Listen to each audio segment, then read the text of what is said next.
concerned nge-wellness nange-welfare kaMthombeni. How did you feel when Mthombeni ethukile? Ngicabanga ukuthi wonke umuntu mhlambe nami Angifuna nje kubona ngaphakathi sifuna into wayenza. Noma kubuhlungu phela beumyeni wami lona bengengijabula.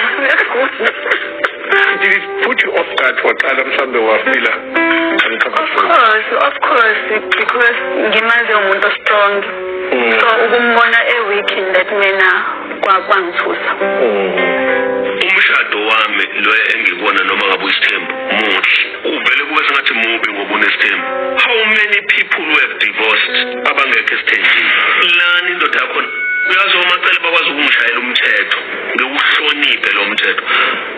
Uyabona nje bangihleli kwakho umuntu. Angihleli ngoba naku khona into ayenzile. In fact angikhulumele wonke amadoda. Asihleli ngoba khona into wena oyenzile.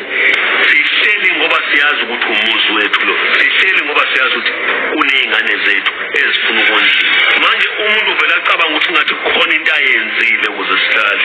Phela ngaba kabhunguka amadoda ayohlala leGoli if lento engishoya yilona eqiniso.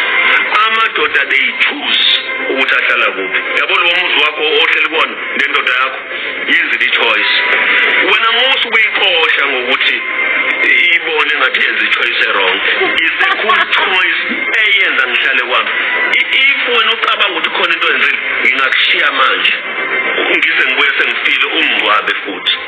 One isikhathi onendlebe uzwile ke umsele ku just gave women free advice ukuthi amadoda ashadile ahlele emzini wabo ahleli because they've made a choice. It's not because there's something special. Of course women are special, but like there's nothing that is out of this world that is making him stay in this marriage. He's staying in the marriage because he has made the choice to stay in the marriage. I think onendlebe uzwile guys.